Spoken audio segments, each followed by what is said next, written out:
Greetings! Today I have been contracted in to fix a fish pond lining. Now the pond in question was leaking for about a week, which meant the fish nearly died in a Holocaust-esque situation.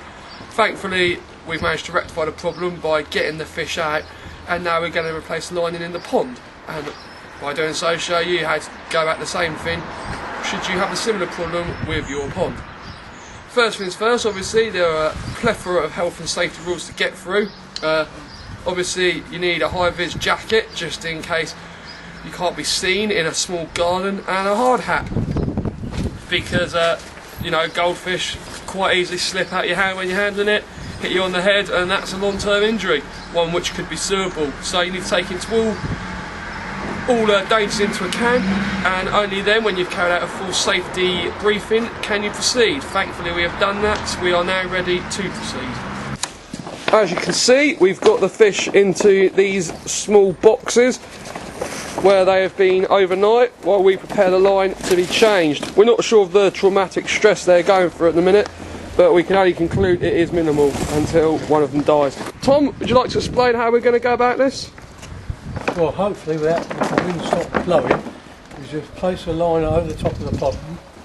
You then start to fill the pond in with water, and the water settles the liner down, and then the liner takes the shape of the pond it sits in pond. That's in theory. The way it's going to work in practice. Oops, oh dear. Oops.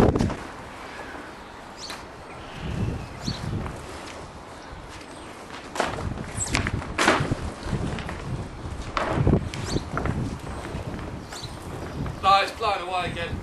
As you can see, we've now managed to get the lining into place, which means we've just got to start filling it, and then in theory the lining should shape up to the pond, whereby we can then cut around the edges, which I think means it's time for one of the most important moments of the whole process.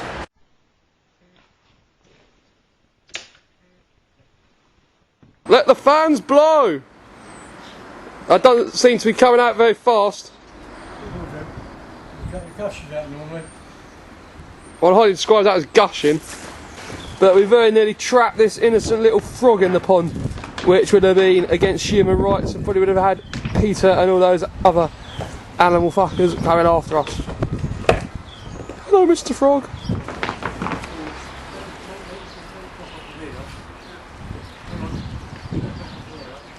Oh, God. Who's a prat? Can't reach it. Well, it comes to the top eventually. As you can see in the next stage in the process, we've got the water in. And lily in. So now we've got to put some lilies in to make it a bit more habitable for the fish.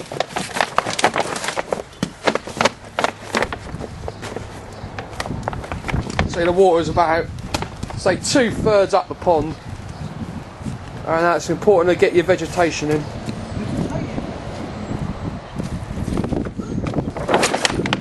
Oh dear. Assumptions are something you should never make in the pond lining game. Tom's assumption that this lily would in fact sink to the bottom once we start filling it up has been proved completely wrong, as it's floating on the surface, which is as such hampering our efforts to get the fish back into the pond. That's going in the pond, yes sir. See what happens now. They'll probably hold the other tank top in there. Well, else it'll rip the lining and we're back to square one. She goes.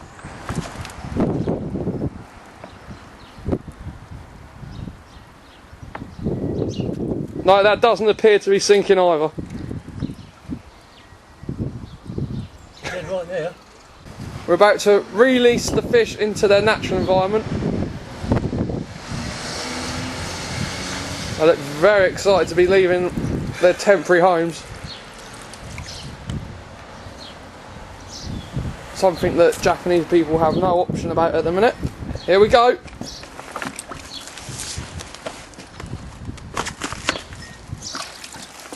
Oh, there goes one. Two. They've gone straight to the bottom. Oh, he didn't like that, did he? Oh dear. What's the matter with you? Come here. He doesn't want to be leaving that. Oh, he's nearly missed. That one is in safe and sound. Sorry, fishy. Can't help that. Right, we go again. Here.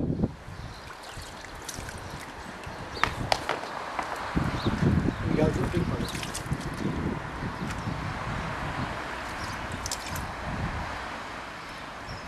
Well, look at you with your eyes, look.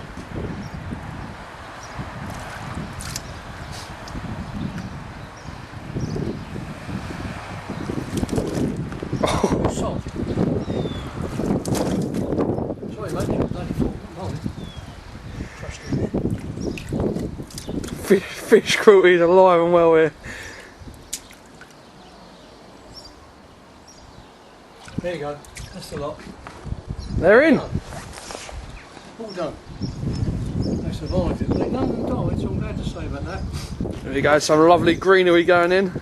Oxygen weed. Oxygenated weed it's called. What does that do, Tom? Why is that important for the Well, fish? That gives the fish oxygen. They can chew on that.